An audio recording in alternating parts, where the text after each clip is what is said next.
Oh, ciao. Ciao. Ciao. We're here. Can you hear me? That's what the question is. The question is, can you hear me in the microphone? Because on today, we have the microphone working and the things are doing all of the things they're supposed to be doing. Can I ask you a question? Where are you watching from? Where are you watching from? Listen, can you hear me? There's something weird on the screen. I don't care. I don't even care anymore. I don't even care anymore. We have done all of the things that we can do to try and make sure that things. Do you see the little thing showing up on there? It's so strange. Let me tell y'all something. What we are is tired of it. Should I try and fix it? There's a thing on the thing on the thing. Guys, oh, okay, they can hear me today, so that's an improvement. Why? Let me tell you something. Have you ever asked yourself, when I start something, why does it have to be hard? Why can't it ever be as easy as it was? Like, you should have learned, we learn our lessons, we try to do the lessons, and then it's like, I should have a rhythm now. I feel a word percolating, is marinating in my spirit, but it's like, I should have a rhythm because I've done this before. But it's like, God never wants you to get comfortable in your rhythm because you might start to think that you have it together when you really don't. And so here we are, just trying to keep up with what's happening in the world and trying to make sure that the setup is right. I got this little sign on my thing so that I looked a little bit more professional from the house. And now here we are. There's something on the camera though that has like little, it's on the camera. When you look at the camera, y'all say hi. It's Shanice over here. Can y'all, I just want to be a professional.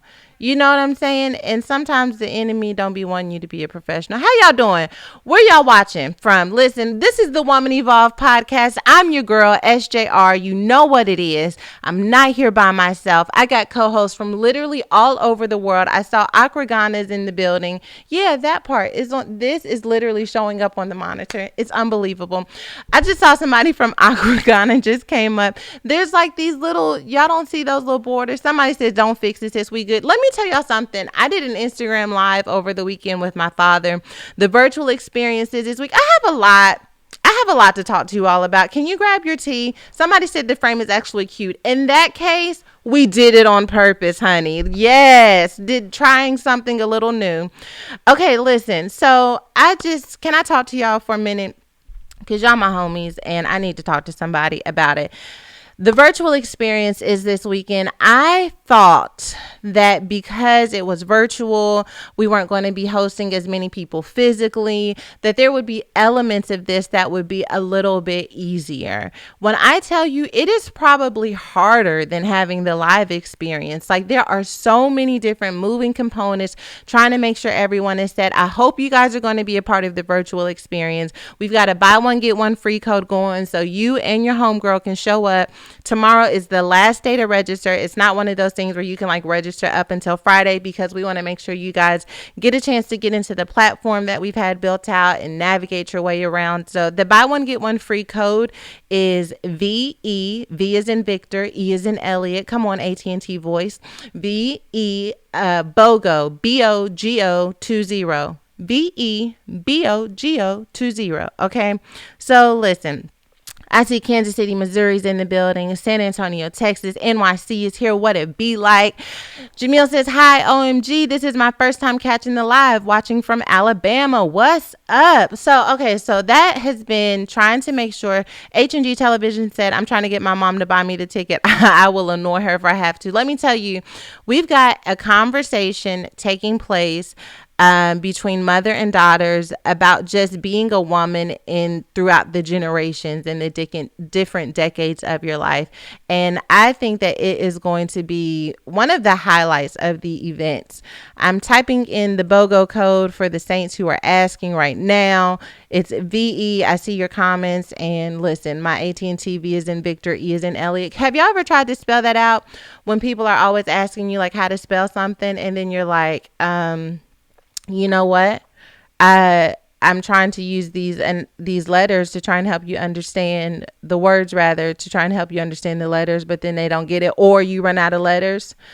Okay, so let me tell you something. Someone says, do we still have to register if we have WeTV? All of the content will be on WeTV after the virtual experience. The WeTV platform can't facilitate the virtual experience in the way that we're doing it. And I think once you guys see it, you'll be able to understand kind of why, because I don't know, you guys will see, it's really cool. Like, we have the breakout rooms and Zoom mixers, and so the platform itself is a different platform than WeTV. But if you have a WeTV subscription, all of the content from the conference or from the virtual experience will be on WeTV. It just won't be like the live experience that you'll be having on Friday and Saturday. So yes, that is what part of what is happening in the world, the virtual experience, and just trying to prepare everything for that. And then, I did an Instagram live this weekend with my father, which was really amazing. We were having technical issues, he and I, trying to set it up and trying to make sure our volume was down so there wasn't any feedback. And so we did get clean audio on Facebook, but Instagram was a struggle. But once again, it brings me back to my original statement. Like, why are the things that should be simple so challenging? And I think it's because if we ever became masters, we would forget that we really don't know everything. And so it's just nice to be humble. See, we have to come to a place where we say to ourselves, you know what, that didn't work out the way that I wanted it to, but I am coming to a place where I am learning to accept that I am not good at everything and cannot be good at everything all of the time. And that doesn't decrease my value. It just means that I have to be patient and have grace with myself. Somebody says, it was such a good live. Veronica says, I want to see my girl Adrienne Houghton. I love her. Gonna have a great time with Adrienne. Let's see. Somebody said they caught that live with Bishop. Tasha Grant is tuning in from North Carolina. What's up? Somebody says, hello, sweetie, from Louisville, Kentucky. Yolanda says this is going to be her first Woman Evolve experience. It's going to be special. Lanika says, I need to find a platform for my conference. If you're able to, I think it all depends on what you want to do. You know, Woman Evolve for me, I really love connection. I love for things to be interactive. I love for people to really feel like they are not just watching something, but are engaged with how it's unfolding. And so I think it depends on what all you want to do, but there's some really cool options out there. So, okay, what have you guys been doing? What is going on with your life? S. Perry says, child, y'all left that FB delegation waiting. They over there practicing patience. It's on. We on the Facebook. We on the Facebook right now. I sees it happening. Noelle says, I can't wait for Dr. Anita's session because the self-sabotage is real. Yes, Dr. Anita's doing a session on people who find themselves self-sabotaging. You have goals, you have dreams, but you are the reason why you're not able to activate yourself. And so she's going to help that. Tammy Wallace says, in the larger scheme, there is a greater agenda that the enemy wants to stop. Too many people can be helped. So that's what I was telling our team.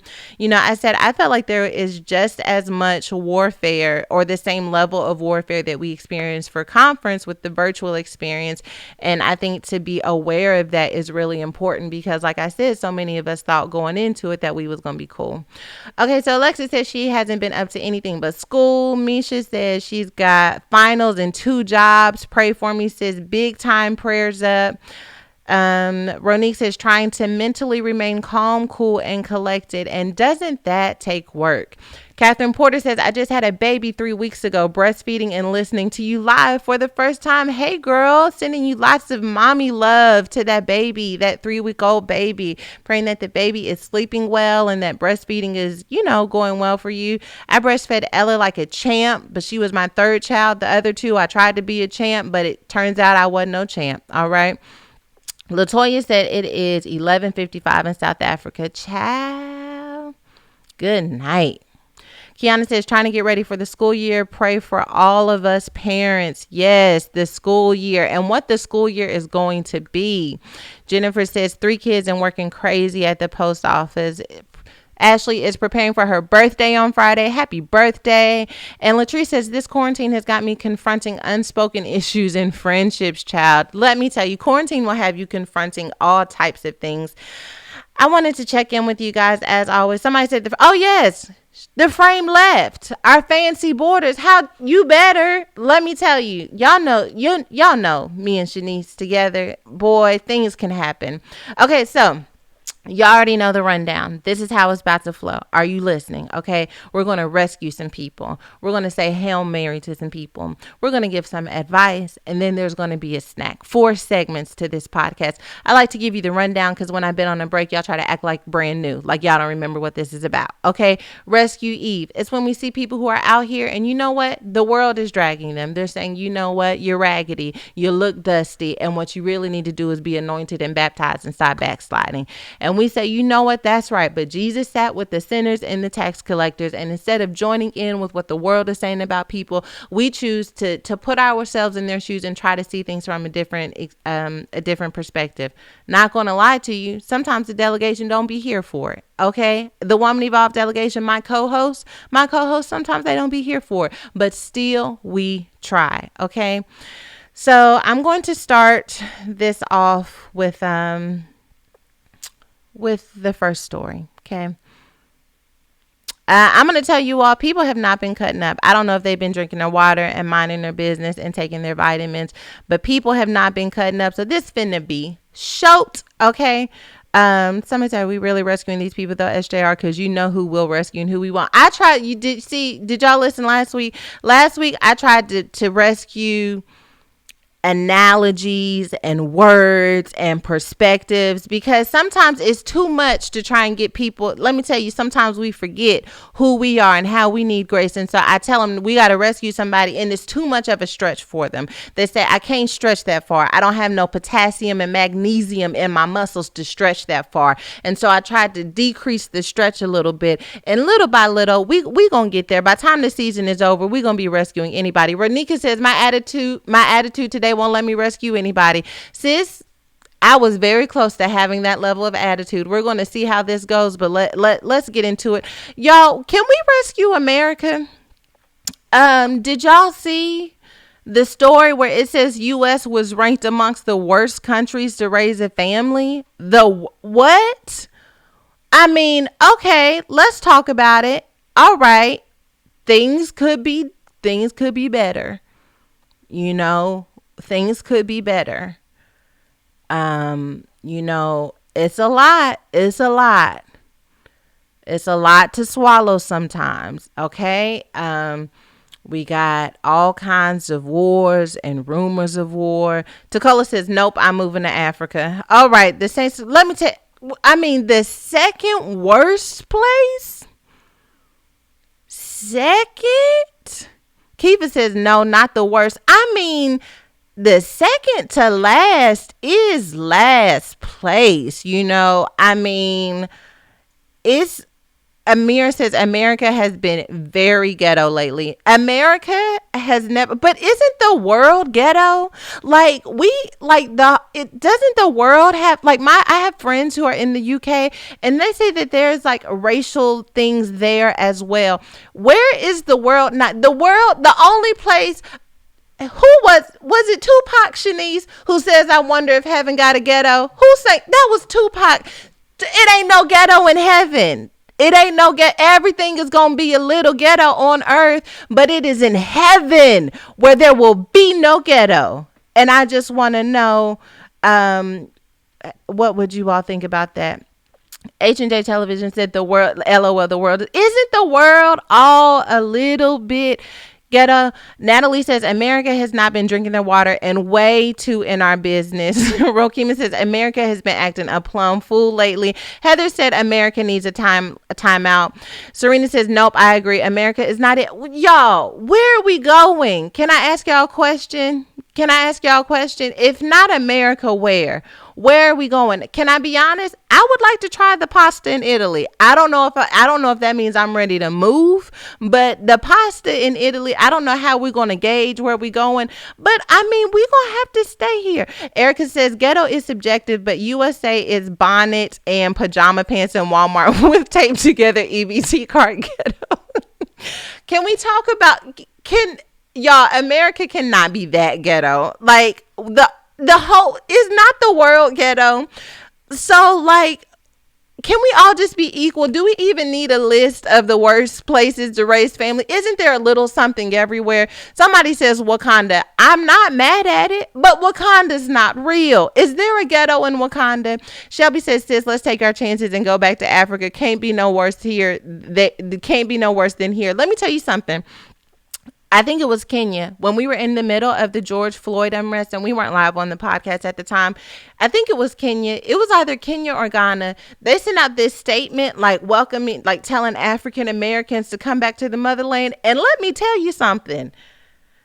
I didn't say no immediately. You know what I mean? I thought, wow, can you imagine it? I was talking to my friend Yvonne, and she's from Nigeria. And she really put some things in perspective for me, about just how, can we talk about it? We have never, as Black people, hey, white friends, listen, let me talk to you.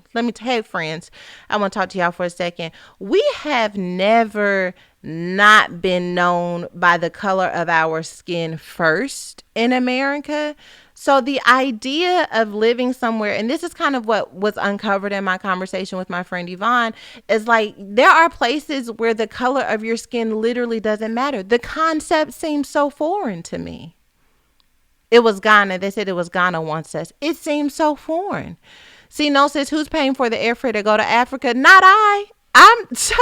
Not I. I'm telling you right now. Sister E says, girl, sis, I'm not going back. Because like uprooted, y'all, I'm here now. That whole, when people start getting upset with us for speaking about injustice and they're like, you know what, y'all can just go on home. Then no, this is home for me now. I'm here now. It's nothing I can do about it. So you're going to have to hear me complain about it here. Besides says, don't sleep on Africa. It's amazing over there. We would really love it. So we not rescuing. We just gonna second worst. Can anybody vouch? I am not as well traveled as some of the people in the delegation. I've been out of the country, but I have not been to the motherland. I want to go to South Africa. I want to go to Nigeria. I want to go to Kenya. I want to go to Ghana. I want to go everywhere. I want to go to Dubai. I want to go to them places where they make you put the little scarf on your head to cover up your head. And I want to take one of them pictures in the sand that y'all be taken by the donkeys. I want one of them pictures bad. Okay. I want to go to the Taj Mahal. There's a lot of places I want to go to. Italy. There's a lot of places I want to go. I haven't been enough places to say that we should be second to worst, but from my experience here, I just feel like everything is a little bit of the ghetto. Jaleesa says, I saw all the year of return festivities in 2019. Not gonna lie, I definitely moved to Accra. We should, okay, Destiny said America's Dead. This is what we should do. We should decide when Corona is gonna, we should have like a Woman Evolve travel group. I'm going to just put it out there. When Corona is gone, we should have a Woman Evolve travel group and we should go places and do things. Somebody says camels, not donkeys. Tomato. See, this is why I ain't been nowhere. This is why America is the second worst country, because I'm sitting up here calling them donkeys and not camels. Amen. But I tell you what, my Savior, he came in on the donkey, remember? Maybe you know what? Maybe I confused the camel with the donkey because I've been in my words so deeply lately that I'm just thinking about my Savior on the Palm Sunday coming in on the donkey. I'm not sure. I just want to offer that as a possibility. Natalie says, I say we hold a Zoom meeting and vote the delegation. Okay, so we just second to last. Okay, so this is what we're going to do. Just dream with me. Don't let Corona have you out here not dreaming. This is what we're going to do. We're going to have a Woman Evolve travel group when Corona is gone. And we're going to go on our trips. and we're going to have like prayer and worship and beautiful places and scenery. We're going to pray for the countries we go, because the Woman Evolve Group, we're not just there to be exposed to what's happening. We want to leave seed in the ground. So we're going to look up the places we're going and the issues that they face there, and we're going to go. And this is how we should have like a philanthropy thing. Like we should have like a community service aspect of it. We'll have prayer and worship, and then we'll have rest and relaxation, and I will have carbs. I don't know if anyone else wants to join me, so I don't want to take you down that road. But don't that sound, can y'all dream with me for a minute? Let's dream. Okay. A we travel group, and we will go, and it's going to be like missionary, relaxation, rejuvenate. It's going to be eat, pray, love. We're going to eat, pray, love all over the world. I love it. I love it. Toya says, let's just choose a place on Google Maps and do a virtual tour. We really want to go, though. How are we going to do that? Jaleesa says, knowing Sarah, this will happen. Y'all stay tuned. Let me tell y'all something. My team hates it. After the virtual experience is over and you all have seen the work that we put into the experience, I want to talk to you all about how I have been harassed by members of the Woman Evolve team about me not knowing how to do things in a small way. I want to talk about it because it's been very hurtful and painful. Some of the things they said to me, they were like, why can't you just do small things? Why can't you just dip your toe in the water? And the thing is, I start off dipping my toe in the water, but I just start dreaming and thinking about like this, and then I want to see how much it costs. And then when I figure out how much it costs, my dreams shrink a little. They say, you know what? That's, some can be realities and some can be dreams, but that ain't it right now. Okay. So they're down for the travel group. We're not going to rescue. We're going to just stay in second to worst place. I would like to say everything is the ghetto, and I don't know if we should be second to last. That's all I'm going to say. Okay. Abdullah says, I love it, Sarah. I'm the same way. Come on. Ranika says, let's get Chick-fil-A and Orange Theory to sponsor our trip. Let's get sponsors. Narkita says, God give the provision for the vision. And he does every time. Oh, LaRue says we can do domestic and international. Because can I tell y'all something? Oh, no, I'm sorry. Yeah, that was LaRue. Can I tell y'all something? There are some places in America that if we visited, maybe we wouldn't say America was the ghetto anymore. Because we should become the type of people who want to go places like, I don't want to say Wyoming, but places where, black people, white friends, as some of y'all like this too, we like nature, but we also like air conditioning. But we should, for our travel group, we should go places where we say camping is cool and fishing for our dinner. Going to the local diner for dinner and not fishing, but fishing and then putting it back in the water is cool. We could go places here. I heard there are beautiful places all over America that we haven't even been yet. We're not canceled. We're not saying we're not second to worst place. We could go to like the Dakotas. Who was here from the Dakotas? Who's been to the Dakotas? Where else is there that we could go? Utah's got them big pretty walls that people be taking pictures in. Sino says there are very beautiful places in America that many haven't heard of. I agree. Miss Candy says ain't no place better than other. Everybody got problems. That's what I'm saying. Everything is the ghetto. Let's see. Narkita says Chalet in Tennessee has air conditioning and bears. The best of both worlds. I think. Jaleesa says, wait, did you say fishing for dinner? No, sis, you lost me there. I knew I was going to, so I brought it back. Okay. Somebody says, ooh, let's have horseback riding, country cabin trip here. We could do all of these things. Okay. We will not. Somebody said Aspen. First of all, I have been to Aspen. I finished one of my books at a friend's house in Aspen. And Aspen is all right with me. Denise says there's beautiful places. Denver. A lot of people who came to the Denver conference said that they'd never been to Denver, never even thought about going to Denver, and then were amazed at how beautiful it is. Okay, so, all right. Can we put, I'm sending a life raft for my country because right now I ain't been nowhere else and that's all I know. And I know it's the ghetto and it's all right. And Enhancing Beauty says America is the fun type of ghetto, because sometimes we calling stuff the ghetto, but we forget that there are fun parts of the ghetto, okay? And we want to say America is the fun part of the ghetto where you know which blocks you can go to, you know what time it is, but you also hear that music popping and then somebody drives by and we on the street and we doing a little boppity bop situation and we like, oh, this is the ghetto, but we having fun, okay? The bodega, come on, Connecticut, what's up, okay? You know, there are things that we could do here. Okay, so can we put a pin in it? Can we put a pin in the rescuing there? Because I can tell that y'all weren't ready for that.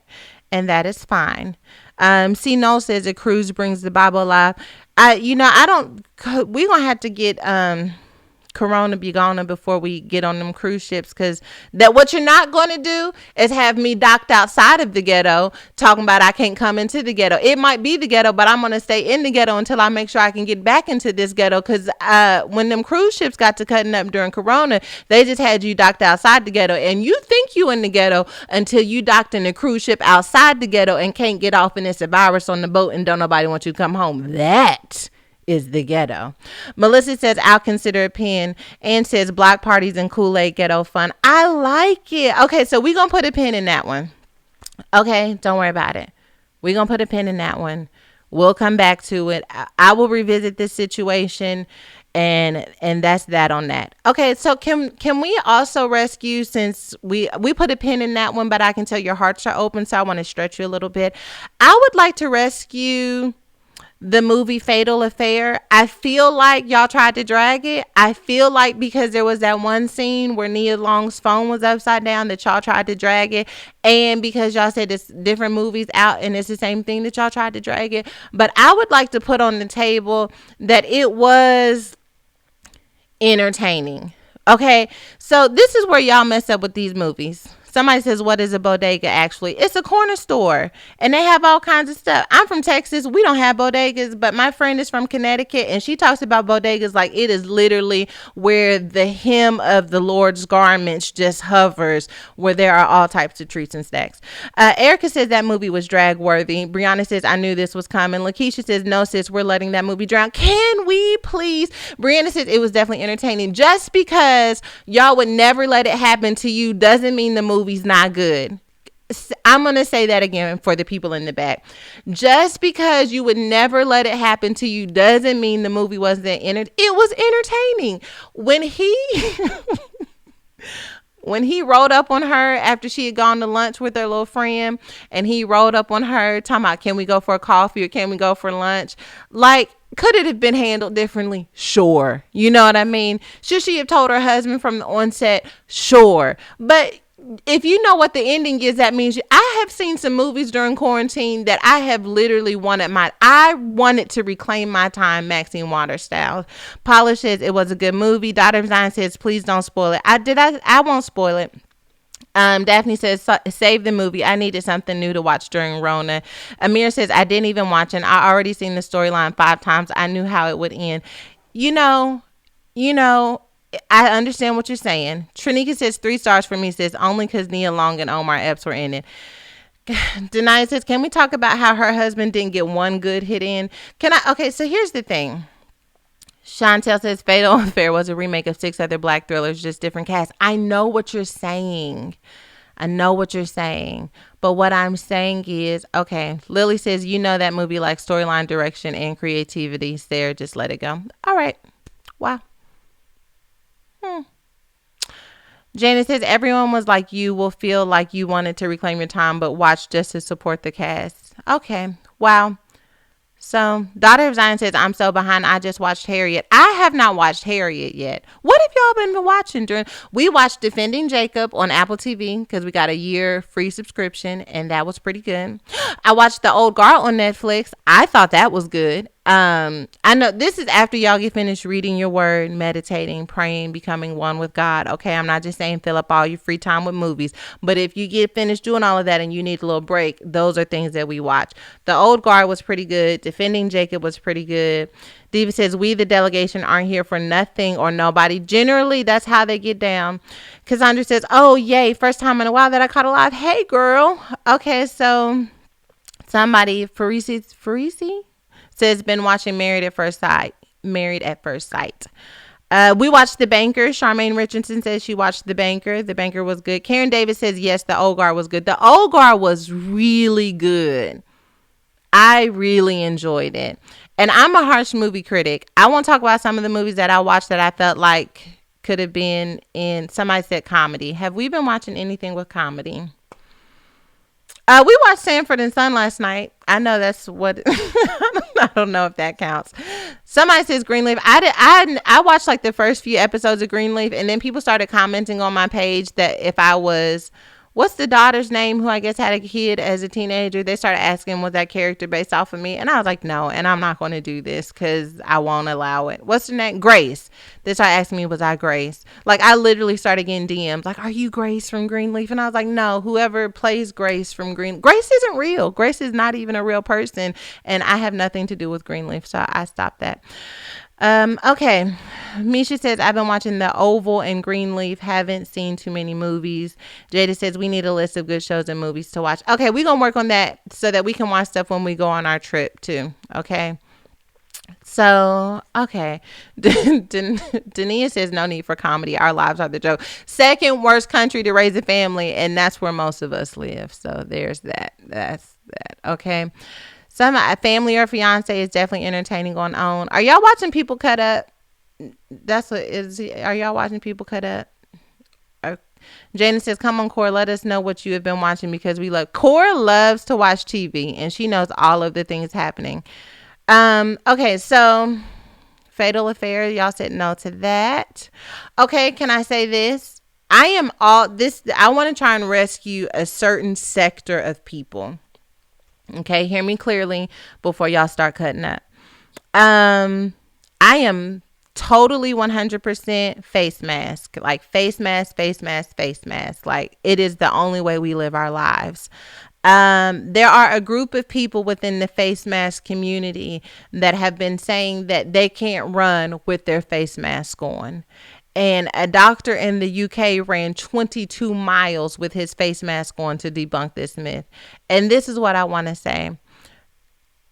I couldn't even run 22 miles without a face mask. So I don't know if I feel like the myth is debunked because I can't run 22 miles without a face mask, which means that with a face mask, I can't run at all. You know what I'm saying?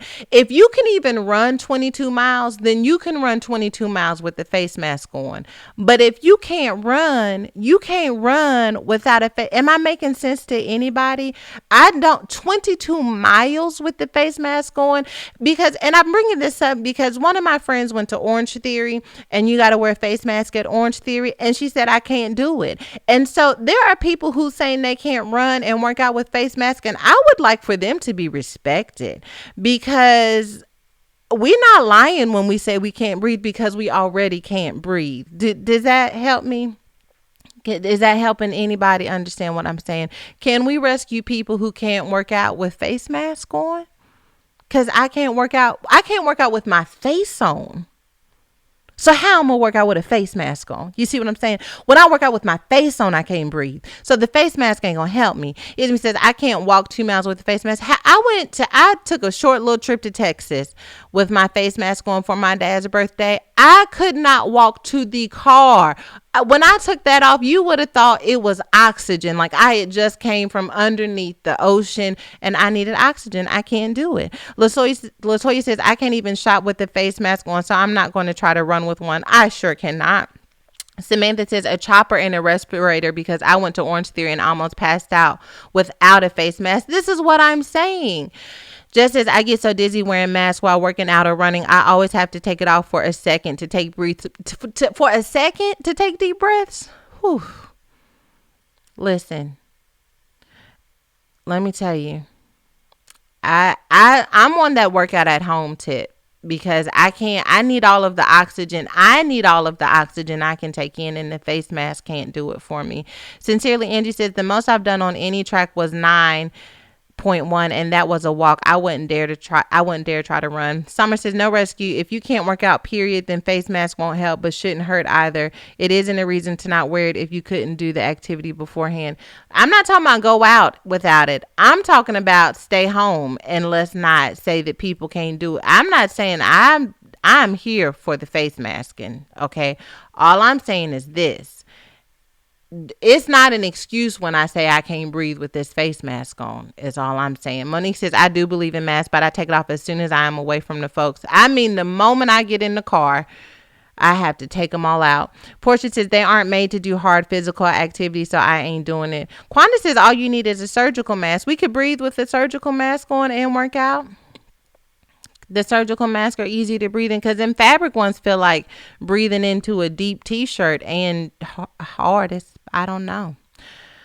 Daughter of Zion says, I thought it was recommended not to wear while working out. It's not good to wear the mask too long. The doctor in the UK said that you can do it, and it's for 22 miles. Jaleesa says, keep in mind that the doctor was in London. Child, tell him to try it in South Carolina right now in this humid tropical air. Because that humid air be trying to suffocate you without a mask on. Portia says she'd take it right off like a bra. Here it is, Lord. Have it. Take it back. Candace says, from 8 to 3 p.m., I had that mask on getting my hair braided. Jesus didn't want it. I do want to get my hair braided. I'm not going to lie, because that's just how I am with my life right now. And I'm just trying to figure out, how are y'all getting y'all's hair done? We wearing masks the whole time? Victoria says that N95 will have you in the hospital. I tried one of them N95, and I guess it is the one where can't nothing get in. And I can see why, because can't nothing get out really. But that's all right. You got to have on a mask. I'm not saying don't wear no mask. Hear me clearly. I'm just saying mask and cardio for the way my body is set up. It ain't even work. It don't even work like that. So that's me, and that's that on that. Betty says I do my own hair. Yeah, I thought about putting box braids in my hair, but I need to put box braids in Kenzie's hair and trying to do my own hair and try to have a virtual experience and trying to work out and try to not be fat and have a job. It's just a lot of work. I don't want to braid my own hair. It'll be the braids in the back. If I had to braid my own hair, I would have to do it in sections, and the back braids would be old and the front braids would be new, because that's how long I'm going to take to do it. I just hope somebody else can do it for me. Faith says, loving the color of your walls and couch. Thank you. Khalees says, you got to wear a mask while getting your done. Lisa says, can we rescue the teachers having to go back into the building? Is that official? In LA, I think we're just virtual only right now because we can't figure things out. But I know some people are going back into the school settings. I'm definitely praying for you guys, for you teachers who are in that position. Not ideal. Okay. So, wow. So you guys didn't want to, we're going to rescue that. I would like to do an update from a previous Rescue Eve story that I feel like is worthy of mentioning. I don't know if this is what the old folks would call eating crow, but I definitely want to talk about it. Remember when we talked about KFC putting out Crocs? KFC and Crocs doing a collaboration for shoes that have fried chicken on them? They sold out in 30 minutes. Y'all, can we talk about it? Who bought these Crocs in 30 minutes? And then fans took to social media to express their disappointment, with some saying that they had been waiting in line since before the official launch time. Somebody really wanted these shoes. And I feel like I misjudged society, because I did not think that anybody would want these shoes. Somebody says with real, it's not that they're Crocs. They're just, y'all remember them Crocs, their shoes with the holes in them, got great support, but they was a little ugly. And then they got chicken on them. Like it's chicken. It's not real chicken. It's like chicken, like pictures of chicken on your feet. Who bought these shoes sold out in 30 minutes. And see, I feel a word. Put your finger in the air. You're about to catch something. The wind is blowing. You can never underestimate this. You know what? This is Noah building an ark. Because I said to myself, self, nobody will do it. Impossible. It'll never happen. But KFC and Crocs said somebody wants these shoes. You can never underestimate what God, I don't know if God told them to make them shoes, but don't hear me clearly. Stay focused on the point. When you have a vision and it doesn't make sense to anybody but you, it doesn't matter, because there is somebody connected to that vision that maybe the people around you wouldn't even understand. Michaela says, did y'all really put y'all finger up or just looked at her? I put my finger up in the air. Andrew says, SJR, they have platform ones too. They sure do. I just don't know. Elria Clark says they probably made their staff buy them as a part of the uniform. Aha.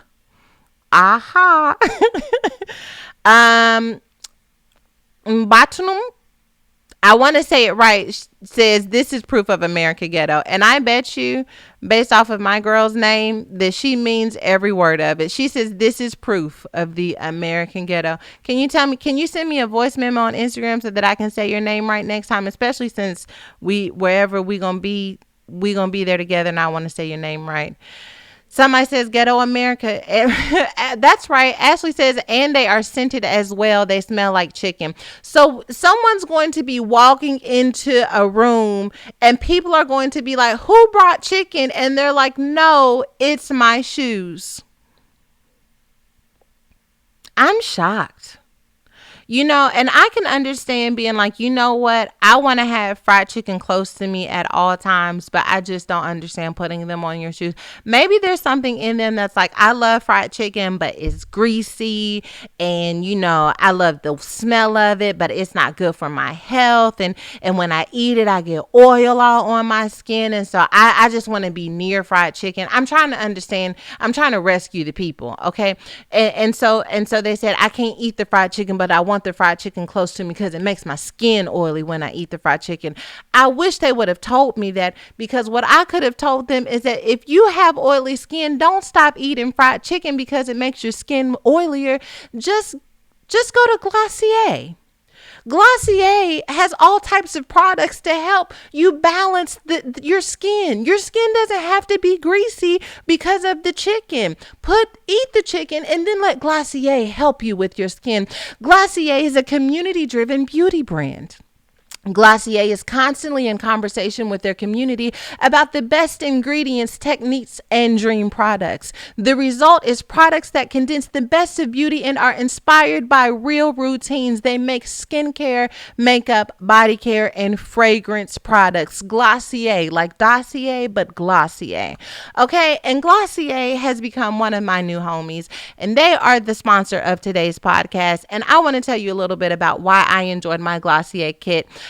I'm really particular about my skin. I know I was telling you all last week that I be messing with my skin. And so I have to be even more intentional about what I use for my skincare. And my skin can be pretty oily. And so when I got my kit, I tried the Priming Moisturizer Balance. It is a fast absorbing gel cream that hydrates and controls shines and refines the looks of pores all in one step. It's good for oily or combination skin, which is definitely what I have.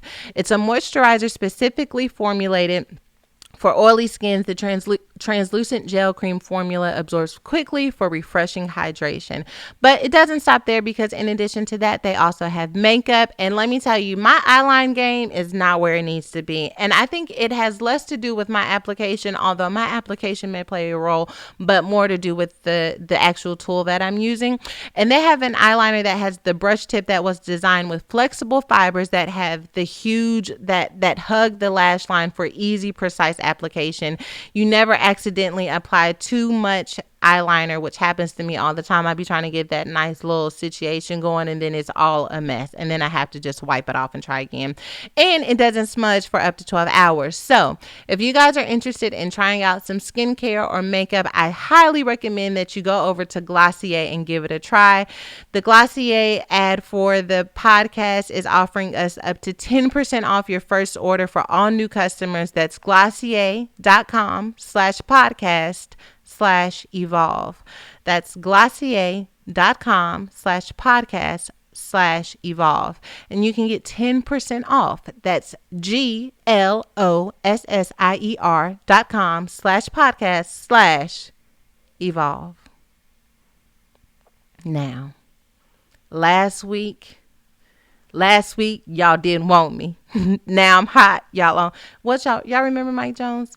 First of all, I told y'all that I was going to be making sure that I slid those ads in. Okay, so that just happened. Somebody said from chicken to makeup to skincare. I know. Amy Meyer says, I didn't know they had skincare. Yes, child. Okay.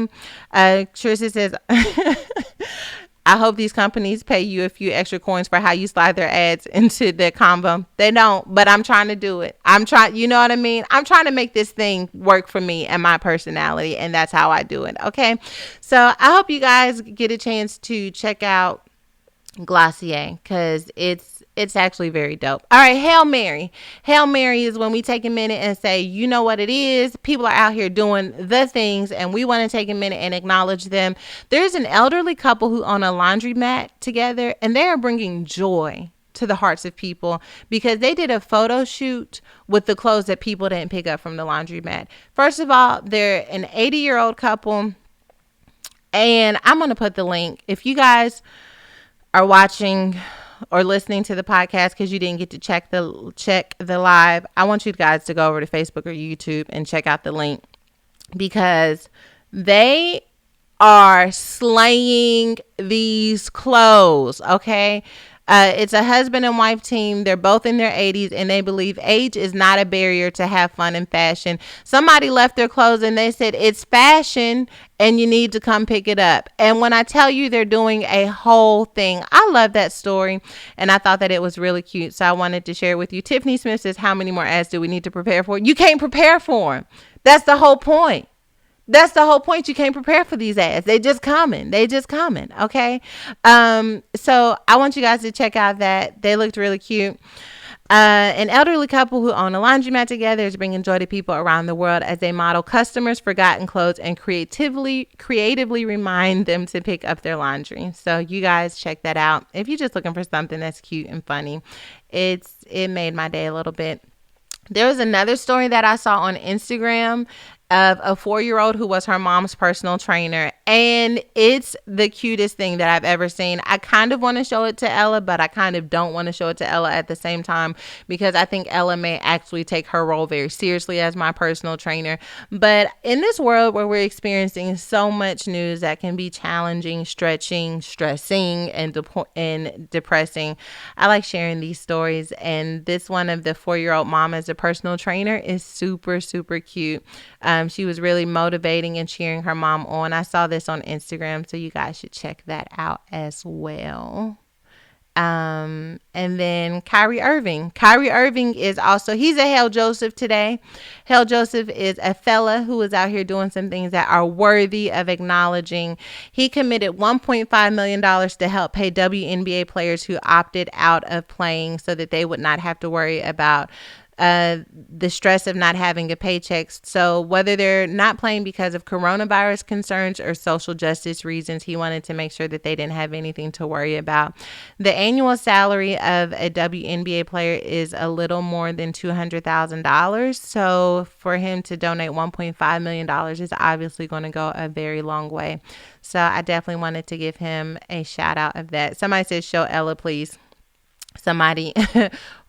Ella, I'm telling y'all right now, Ella trying to be the boss of me, not only would it work, it would really, really work. And I would probably be fit. if Ella was really out here bossing me around. I'm going to be super fit after the virtual experience. But remember, I think last podcast, I told you guys that I don't feel like I work well under pressure. Like, I feel like I get things done, but I feel like when I have a lot of pressure, adding additional pressure to myself, it doesn't work for me very well. And so I'm learning to be patient with myself. And as the pressure increases in a certain area of my life, to be okay with not maintaining this same amount of pressure that I had at, when as it relates to maybe my, like, I worked out one time, once, like a season. I work out in series, you know what I mean? Like this podcast, where like I go for strong for a season and then I back up for a season. That's balance for me. I would love to be like consistent at least 3 times a week, but there are moments like my book was due in the virtual experience, and I worked out like 6 days in a week, and I had 6 days in a row, and I had this like really great rhythm going, and I felt good. But then the deadline for my book started approaching, and I needed to really pull some late nighters, and then I needed to have some meetings with the team, and I had to be willing to release some of the pressure that I was putting on that part of my life so that I could apply pressure in different areas of my life. And I just want to remind someone, this is kind of random, but I just want to remind someone that you are a limited resource, and you may have to ease up on pressure in certain areas so that you can apply pressure to another, with the consciousness that this is just for a season. Because that's what I was telling myself. I'm like, okay, so the virtual experience has a deadline, right? And the book has a deadline. And when you complete those deadlines, then you can get back into that rhythm in the way that you wanted to do it. And then I'd take like less intense exercise, like walking around with the kids or going outside to play with the kids, so that I'm still keeping my body active, but not applying that like heavy lifting cardio that I need to do in order to like really make my body do what I say do when I say do it. But I don't know. That's balance for me. How about that? Michaela says, is it hard having a daughter that's an exact version of you? My mom will tell me in a minute I'm her broke best friend. It is. Mackenzie is definitely my broke best friend, and I'm going to start telling her that, because she's constantly, I have to tell y'all a story about Mackenzie. It's a part of my snack, so I'm going to share that with you guys later. Amy says, when you decide to transition your energy, you have to accept where your priorities are in that time, for sure. And that's what I've been doing. And I've been okay with that. Oh, Pupari. Yeah, Pupari. I want to say it right. I just be out here. But she says, yes, book Woman Evolve pre-ordered on Audible. Just so you guys know, the new book comes out in April of 2021, and it's literally called Woman Evolve. It's everything that I have learned about, of course, Eve in the Bible and the lessons that are there to learn from her life, but also Mary. But then what I've learned from you all and from God as I've been on my own journey. And so I'm definitely really excited to share that with you all. It's available on pre-order on Amazon, but I haven't really said anything publicly about it just because it feels kind of far away. So I guess you guys are getting some like insider poo Ray. Oh, I got it right. Okay, so yeah, that's just a little. It's on Amazon.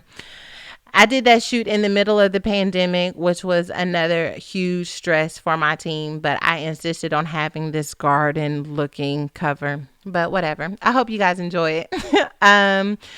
Ebony says, when are you going to make a movie about your life? Child, the life is still going.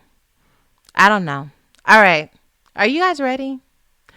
Narkita says, hearing your father talk about your book deals was amazing. I'm going to post that video so you guys can see it. Okay, so it's advice time in the sanctuary. Advice is when we take a minute and look at what's happening with our sisters. I need y'all to put your thinking caps on, and I need y'all to help me like tap into that inner, find your Holy Ghost, okay? Find your Holy Ghost, bring it into this moment, because our sisters need help. And this story, I think, really stood out to my heart, because I think it's a lot of people's story. And I know some of you have been there. I haven't been in this particular position, but I feel like I have some insight that will hopefully be helpful. Okay, so here we go. It says, hey, SJR, how are you? I've been following you for some years now, and I love everything about the platform you've created for yourself and women. I finally gained the courage to ask you a question, being that you do the advice section on the podcast, only to realize the season is over. I am still going to send my question over in hopes of a response. I'm 23 years old, approaching my first year out of college, and 9 months into my career as a social work case manager. These last few years, I haven't been happy. However, in many of my friendships, I am the go-to person for advice or simply venting. While seeing you on tour in Chicago, I've decided I wasn't living in my truth and I wanted to change it. A few days after that, I talked to a close friend of mine about a rape I experienced as a kid. I never mentioned it because it happened during a tough time. My family was experiencing a major loss. I tried to force myself to forget it. Since I've talked about it once, I felt a bit better, but now I'm back in a stuck situation. A similar situation appeared in our family, and my mom made the statement, I want the proof that that actually happened. That turned me off completely from speaking with her about what I went through. My question is, how do I move past this? The childhood in me isn't healed, which is making it hard for me to actually be who I am supposed to be. Do you think it's possible to move past this while living so closely to my attacker and being around him often? So I definitely want to ask the delegation to chime in on this, but I want to start by saying that I'm so sorry that this happened to you. I don't care how long ago it was or how much you've maybe accomplished before then. I want the little girl in you who experienced this childhood trauma to hear that this shouldn't have happened to you, that this wasn't a part of God's plan or God's will for your life, that He wanted to see you whole, protected, and healthy, and that He hurt too when this happened to you because this wasn't His vision for your life. I'm so, so sorry. You said something that I think applies to so many of us when we've had a trauma, right? You said, how do I move past this? And I think one of the greatest mistakes that any of us make when we've experienced a trauma is like wanting to get over it. Like, how do I get over it? I just want to get over it. And I think the greater question that we have to be willing to ask ourselves is, how do I learn to live with this as a part of my truth? A lot of times trauma happens to us and we just ignore it because we don't know how to live with that level of pain or disappointment. But the truth is that even when we ignore it, it's still living inside of us. It shows up, and it is often made to be even worse when we have experiences with family members, or it is triggered by something that we see on television. And so the question for me isn't necessarily like, how do we get over it? But like, how do I learn to live with this as a part of my truth? Therapy is going to be really helpful in making this a reality. But maybe you're not ready for therapy. There are so many online support groups and blogs for women who have experienced childhood abuse, sexual trauma, rape, and they're able to kind of connect with people who understand those feelings and emotions connected to what took place. And you would be surprised what having that type of community represents for someone who's on a healing journey. So I would start there. I definitely think therapy is a part of it. And then you asked another question that says, do you think it's possible to move past this while living so closely to my attacker and being around him often? And I feel, and I want to hear what the delegation says. Like, I feel like taking time to yourself and creating a safe space for you to have your healing without being triggered constantly is going to be really important. So I don't necessarily, I mean, you says, do I think it's possible? Like, I think all things are possible. Will it elongate the process? Could it make the process a little bit more traumatizing? Possibly. So like, do I think it's possible? Yes. But I think the most ideal circumstance would be for you to be able to create a safe space for you to heal without being constantly reminded of that trauma over and over again. So, but I want to hear what the delegation says. Alexandra says, I resonate with this and I am going through my own healing process. I do not believe that you can heal in the environment that has hurt you, particularly if and when it is further silencing you by rejecting your truth and asking for proof. Agree. Melody says, praying for you, the peace of God and the grace to move forward in spite of it. Alicia says, I had to take a break. I had to take a break from my family in order to begin healing. It was tough but necessary. So true. Let's see what they're saying on YouTube. Shelby says, me personally, I would need some time to be away from the attacker. Like, eventually I could be around him, but right now, while opening up and trying to heal, I would distance myself. Jazima says, I healed to a point where I ministered to other women and helped them to heal. There's hope on the other side of this. For sure, there's hope on the other side of this. Healing is possible. I want you to hear that and receive it in your spirit. True healing is possible, not just suppressing it or repressing those emotions, but there is true healing available, but it is a journey and it is a process. And not only can you have healing, you can bring healing to other people as well. Lorraine says, buy the book Wrongful Convicted. It's on Amazon. I don't know much about the book, but she seems to think it would be a good resource. I think you should check it out and see if it resonates in your spirit. Natalie says her attacker needs to be held accountable. You can't be healed until you have space to work through this. Definitely agree with that. And Lakil says, so sorry this happened to you. Allow yourself to work through this and seek therapy. There is no quick fix and a lot of amount of time to heal. I personally feel as though you need to be in a safe environment away from that person to heal. You don't want to constantly feel triggered and silenced. You are not alone. Be kind and gentle to yourself. Take it one day at a time. Lots of helpful comments coming through on YouTube and Facebook. We always leave these up. So if you want to go in there and just kind of hear from other women, I definitely think that you should go in there and just be edified and encouraged that there are options and truth and healing available to you on your journey. Okay, so the next question says, can I get your input on something?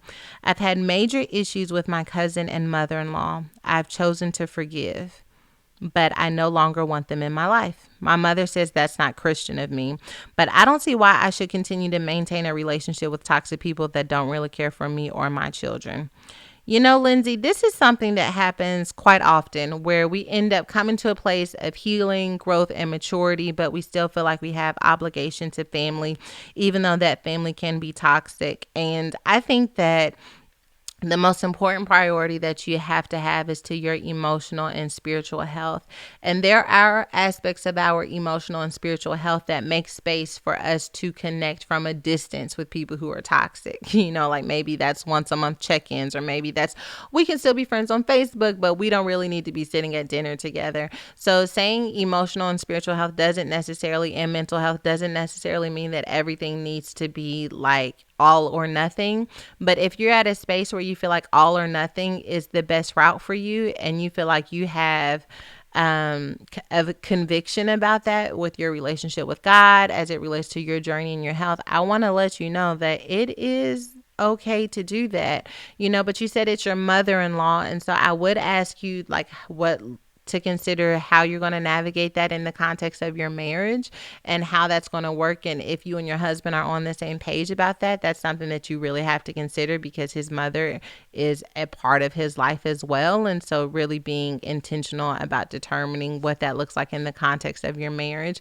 But when people are unhealthy and they create more unhealthy situations for you to be in, I don't think there's anything wrong with protecting yourself.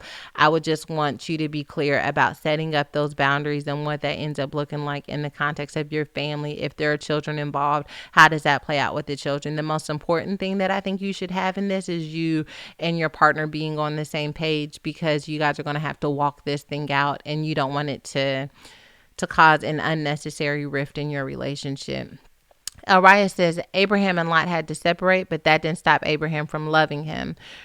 Rodnika says we don't apologize for choosing ourselves. Sarah says I couldn't in the same environment. It gave me so much anxiety. I think she's talking about the healing. Melody says there's absolutely nothing wrong with setting boundaries and standards. Deidre says if it brings you peace, choose peace. Is your mother-in-law toxic to the kids too? If so, once again, choose peace. Nisha says long handled spoon. There is nothing wrong with treating the saints with a long handled spoon. Mickey says, child, protect your peace at all costs, and don't let these folks be out here getting on your nerves. Patrick says, first, OMG, the Afroglossia being stuck in that semi-wig flying to outer space. I did what I could there. Daphne says, you can love people from a distance, love and save yourself. Not mean or rude, but set boundaries. You never know, it may change. That's the other thing, is like when you set those boundaries, I think within yourself, and this is probably good for anyone listening, to come to a place where you're like, you know what, as long as you are this way, I don't have space for you in my life. But to also say and recognize within yourself, as much as you have changed and evolved in your life, that there is possibility that that person can change. So leave room for them to be able to change in your mind, while allowing the present version of themselves to no longer infect who you are on your journey, and allow their transformation to be evidence that they have actually changed. One last question, which kind of plays into what I was saying here, so I can make this one quick. It says, "Hi, Pastor Sarah. I don't know if you will read this, but I figured it's worth a try. I usually don't just go and DM people, but I watch all of your preachings and they are amazing. God definitely speaks through you. I have been in a relationship for 4 years now and I feel stuck. I love my boyfriend very much, but he doesn't want to talk. He doesn't want to walk the same path and getting closer to God. He verbally disrespects me, and when I find the courage to leave, he is always telling me he's going to change and I give him another chance. He changes for a month or two and then back to the same disrespect. Now he's telling me that he's changed because he can see how serious I am and how I can't give up on him. If I give up on him now, he is going to treat another woman better. She can have him." That was me. I broke out of the question to give you the advice right there. She can have him. But let me go back to the question. It says, "I have been going to church and Bible study and I can feel the Holy Spirit and I know the Lord has greater things for me, but it's so hard to walk away from this relationship. I can feel my heart broken into pieces. At times I feel very, very low. I don't know what to do." You know, this is real talk. People, this is real talk. This is why a lot of times it's hard to walk away from relationships, is because there's this idea that I'm going to leave and then you're going to be good to somebody else. And I was basically the practice field in order for you to become an incredible husband. This is what I want you to know. There's a part of this where he's like, he's changed now because he can tell how serious you are. Like, I don't want somebody, I used to think that I wanted someone to change for me. That used to be my thinking. And then I came to a place where I realized I want someone who wants to change for themselves, where they look at themselves and like, I want to change whether I'm with you or with someone else or by myself. Because at the end of the day, I am disgusted by my own actions and my character and who I am. And I want to be a different person. Because when a person changes for you or because of you, when it gets hard and their integrity is tested, it's easy for them to back out of that because they didn't do it from the heart anyway. And so I think the greater thing here is that, like, you should leave, but you don't feel like you're strong enough to leave. And I just want you to know that, like, you don't have to be, I want to say this the right way. Like, you have to come to a place where you are more in love and more intrigued by who you can become outside of that relationship than you are grieved by what that relationship became. I want to say it the way I feel it. You have to come to a place where you start dreaming less about what the relationship could become and more about who you could become when you become healed. And to fall so in love. See, the reason why we stay in these relationships is we have this vision of what the relationship could become. And we say to ourselves, oh, one day they're going to get their life together and it's going to be happily ever after. And we're going to have all of the rom-com things with the hand holding and the movies and the sharing the popcorn. And so we start making that the vision. And we are so in love with that vision that it blinds us from the reality, right? So my goal for you is to create a vision for who you are outside of that relationship. What kind of woman is she? How does she show up in the world? What is important to her? What are the types of decisions that she makes? How does she engage with people and friendships? Where are her boundaries? When does she say no? And I want you to start really digging that girl, like, oh, she doesn't take any mess. And wow, she's really confident. And what does she do? Does she work out? Does she learn another language? Like, let's dream her up. And then you're going to get to this point where you're like, the only thing keeping me from becoming her is I'm stuck on you. And so it's not that leaving you is going to be easier. It's just that I am no longer going to be cheating on this version of myself so that I can stay in a relationship with you, because I am so in love with who I can become that I don't want to keep trying to fight you into seeing this vision. And what's going to happen is you will then be in relationship with people who know how to pursue themselves.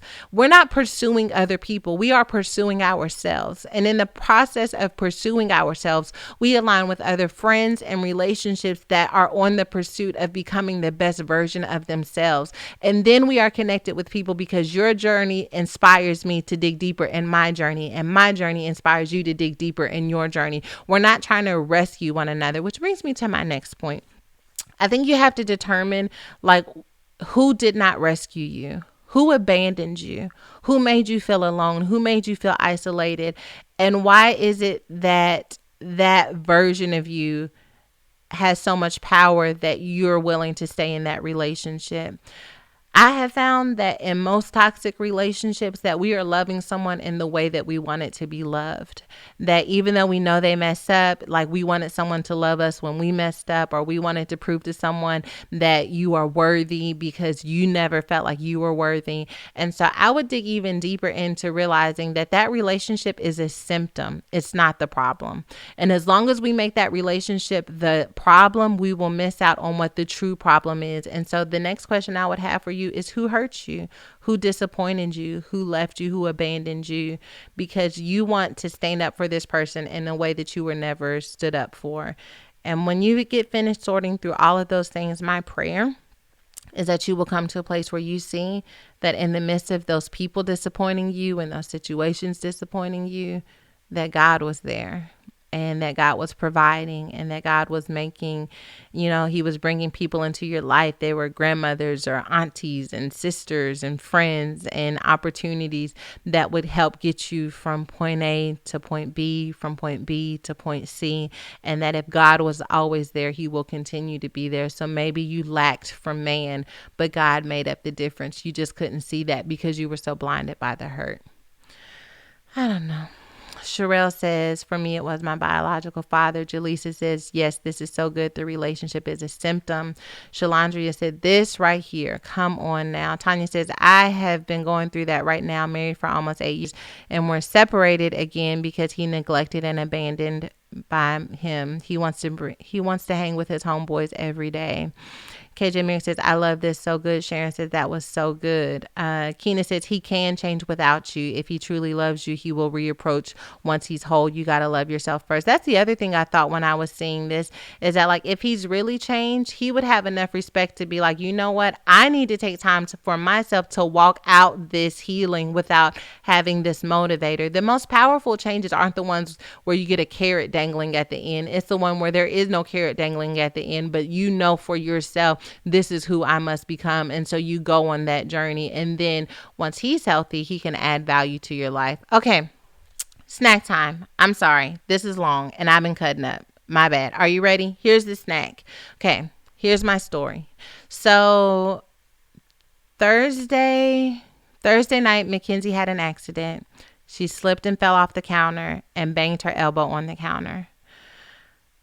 Her fingers were swollen. We didn't know what happened, so we went to urgent care. Thursday was also a very long day. Like, my day started at 5:45 in the morning. And I was really like planning out this moment where I was like hugging and kissing Ella goodnight, changing into my pajamas, putting my bonnet on, and getting in the bed. And I knew I needed to take Mackenzie to the urgent care so that we could get x-rays on this arm. There was this part of me that felt like I literally don't know if I have it. Like, I don't know if I have the energy. Like, I had one of those like blinding, dizzy type like headaches, right? And we had to divide and conquer. And, so the husband's going to stay here with the kids. I'm going to go with Kenzie. And I just didn't know if I had what it took. And then I had this moment where I realized, like, as much as I felt full and at my capacity, there was still a demand for what I had to do. Like, this wasn't optional. This isn't one of those things where like, oh, you can not work out and you'll get more energy. Like, this was a had to do. And what I learned in that moment is I felt like I was at capacity, but when I had that had to pressure on me, God increased my capacity. But he didn't give me the capacity at the beginning of the day. He gave me the capacity when I was at my limit. So that's my word for you and for me. My snack is that added capacity doesn't always come in advance. The capacity literally comes when you're feeling like, I don't have what it takes. I feel exhausted. I'm tired. I'm out of creativity. I'm out of energy. I'm at my wit's end. And God gives you the capacity when you need it, not in credit form. That was really helpful for me because it reminded me of the power of God's ability to show up when you need it, right? Like, I had this vision for how my day was going to wind down and end because I felt spent and I didn't think I had what it took, but God says, I got you. And when I tell you, like, I got to show up and be like that mom that you count on in crisis, not that irritated mom, like, because I could have taken her to urgent care and be like, girl, come on, grab your stuff, you know what I mean, and been irritated. But like, I got to be that mom that had strength and courage and wisdom, going to urgent care in the middle of the pandemic and grabbing your face mask. And she hasn't really been out like that since the pandemic. So like, this is what we need to do, and grabbing the hand sanitizers and the gloves. Like, I felt like I got to show up as a mom at a time when I didn't really feel like I had what it took. And so I just wanted you guys to know that, like, we've been going through it.